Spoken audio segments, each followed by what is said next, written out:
हम लोग ये फॉर्मूला पढ़े थे, a का पावर 2 इंटू बी का पावर 2, इस तरह का रहता था। तब हम लोग क्या करते थे कि ये दोनों को देखो, दोनों को आपस में गुना करके और एक पावर रह जाता था। वही चीज यहाँ करना है कि दोनों का बेसिक अलग अलग है, तो लिखेंगे 5 इंटू 2/5 का पावर -4 होगा ना। अब ये और ये कट जाएगा तो बचेगा क्या, 2/1 का पावर -4, ये नहीं बचेगा। अब ये इसको अगर हम चेंज करने वाला बताया था ना कि माइनस करता है, तो ये हो जाएगा 1/2 का पावर +4, है ना। तो 1 का तो 1 रहता है, लेकिन 2 का चेंज हो जाएगा, तो हम लोग लिख सकते हैं 1/2 का पावर 4। यही मेरा आंसर हो जाएगा।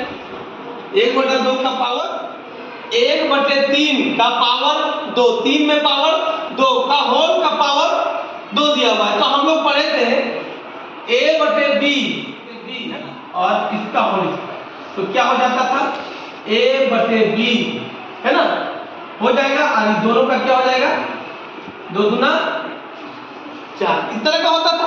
तो सेम यही है, तो इसको क्या लिखेंगे, इसलिए हो जाएगा a², 1 का स्क्वायर, 3 का स्क्वायर का होल स्क्वायर। तो 1 को कितनों से स्क्वायर करेगा तो कितना होगा, 1 होगा, तो 1, और ये जब गुना हो जाएगा तो 2 गुने 2, यानी हम लोग लिख सकते हैं 1, 3 का पावर 2 दूना 4, यानी 1/3 का पावर 4, इस तरह से आंसर हो जाएगा। पावर 0 इंटू 10 का पावर 4, तो ये 2 का पावर 3 का पावर 2 करेंगे तो कितना होगा, 3 दिया कितना हो जाएगा, 9 हो जाएगा। और हम लोग पढ़े हैं कि कोई भी संख्या का पावर अगर 0 होता है उसका मान क्या होता है, 1 होता है। तो यहाँ हम लोग 1 लिख देंगे इंटू 10 का पावर 4, इसको जोड़ दो तो हो जाएगा 10 इंटू 10 का पावर 4। यहाँ कुछ नहीं रहता, वहां पावर में क्या होता है, 1 छुपा रहता है। अब जहां बेसिक मेरा सेम हो और पावर अलग अलग हो, तब क्या करते हैं कि बेसिक एक जोड़ लेते हैं और पावर को आपस में जोड़ देते हैं, यानी 1 + 4, यानी क्या हो जाएगा 10 का पावर 5, यही मेरा आंसर हो जाएगा। 2 का पावर -1 का पावर 5, तो जब होता है तो बेस को हम लोग ले लेते हैं, क्या लेते हैं, बेस को ले लेते हैं, और इन दोनों को आपस में गुना कर देते हैं। तो 5 एकम 5 यानी -5, -1 है तो -5 गुने। अब आगे इसको हम लोग तोड़ते हैं, इसको तोड़ेंगे तो 2 का पावर 5 लिख सकते हैं, 2 गुने 2 गुने 2 गुने 2 गुने 2, 2 दूना 4, 4 दूना 8, 8 दूना 16, 16 दूना 32, आ गया।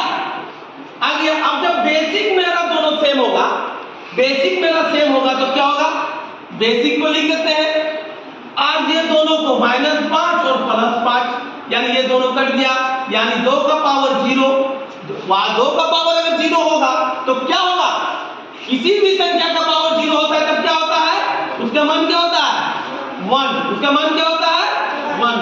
तो 2 का पावर 0 है तो 1, यानी संख्या का हम बताए थे कि जैसे 100 का पावर 0 है तो 1, अगर 5 का पावर 0 है तो उसका मान 1, यानी 1 का पावर भी 0 होगा तो उसका मान क्या होगा, 1।